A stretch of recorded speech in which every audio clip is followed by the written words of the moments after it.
Hello friends, today we are going to consider BSc second year semester 4th and our subject is physics and our paper number is 11th and the title of paper is general electronics. In this last period we have already started chapter number 1 semiconductor. So in the last period we have considered that what are the semiconductor? Semiconductor works in between conductor and insulator.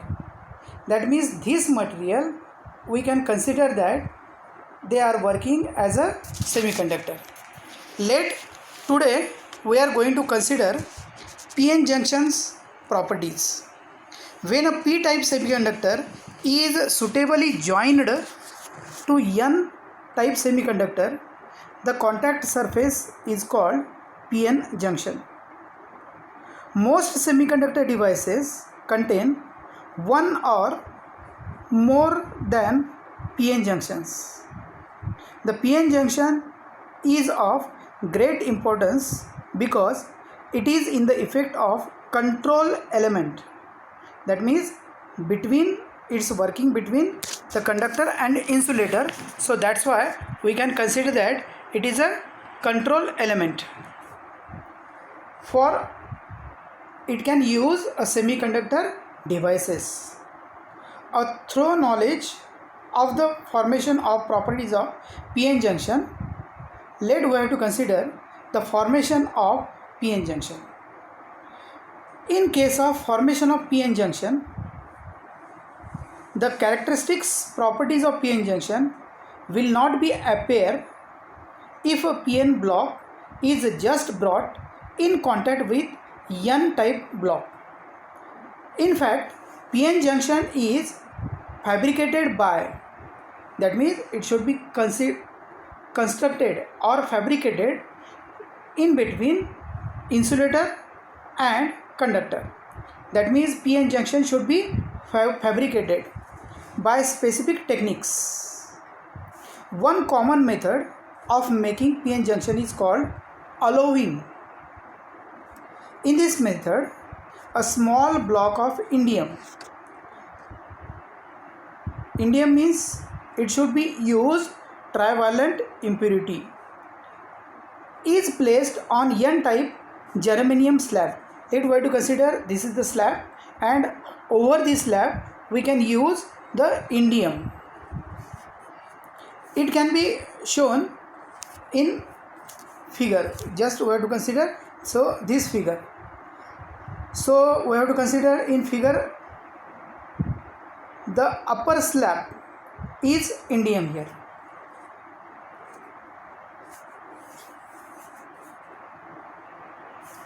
The system is then heated.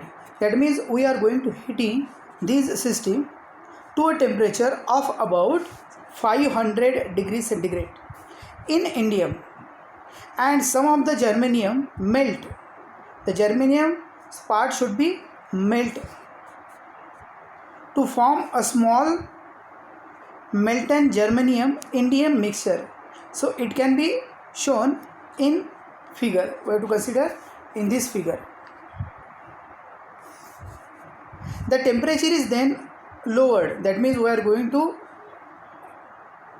cooling this temperature, and it goes in decreasing position, and this material should be solidified. Under proper condition, the atom of indium impurity will be suitably adjusted in the germanium slab to form a single crystal. The addition of indium overcome the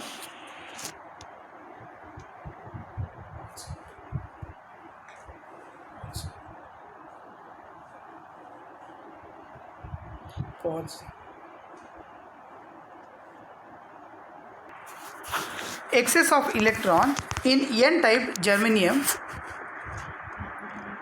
such as extent that it create a p-type region. In the process goes on, the remaining melted mixture become increasing rich in indium. When all germanium has been deposited, the remaining material appear as bottom, which is frozen on the outer surface of the crystalline position.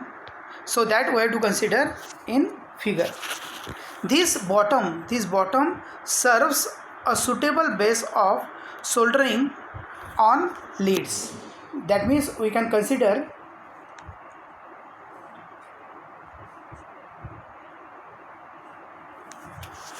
in the bottom position. So now we are going to consider the properties of PN junction. For this PN junction, we have to consider this figure. To explain the properties of PN junction, consider two type of material, one P type and other N type. It should be shown in this figure.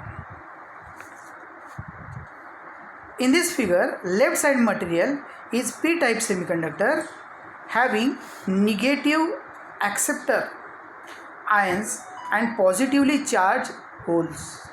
The right side material of N type semiconductor for having positive donor ion and free electrons. Now suppose the two pieces are suitably treated to form PN junction. So whenever we are going to consider this P type of semiconductor properties, you always keep in your mind that N material has a high concentration of free electron, while P type material has a high concentration of holes. That means in this figure we have to consider these holes. Therefore, at the junction there is tendency for the free electron to diffuse over to the P side and whole of the N side. This process is called diffusion. As the free electron moves across the junction from P type and N type, positive donor ions are uncovered. They are rubbed to free electrons. Hence, a positive charge is built on the N side of the junction. At the same time, the free electrons cross the junction and uncover the negative acceptor ions by filling in the holes. Therefore, a net negative charge is established on P side of the junction. When a sufficient number of donor and acceptor ions is covered, further diffusion is prepared. It is because now positive charge on N side, a repulsive hole to cross from P type and N type, and negative charge on P side repels free electron to enter from P type to N type. Thus a barrier is set up. Again, further movement of charges carrier, that is hole and electron. This is called potential barrier or junction barriers, and it is denoted that V suffix 0. The potential barrier is of the order of 0.1 to 0.3 volt. The potential distribution diagram we can see in this figure.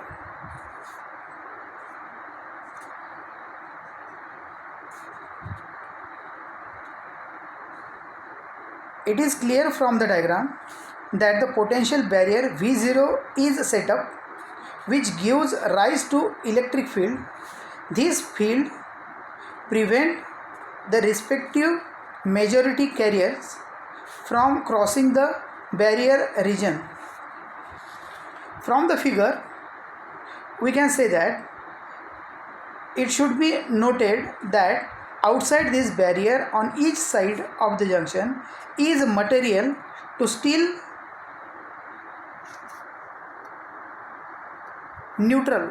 That means not positive, not negative, it is a neutral. Only inside of this material there is positive charge on N side and negative charge on P side. This region is called depletion or depletion layer. This is called so because the mobile charge carrier, that is free electron and holes, have been depleted, that is in this region. When we apply the voltage across the PN junction, that time we have to consider the potential difference across a PN junction can be applied in two ways, namely forward biasing and reverse biasing. What about the forward biasing? When external voltage applied to the junction is in such direction that is in the form of potential barriers, thus permitting current flow, it is called forwarding biasing.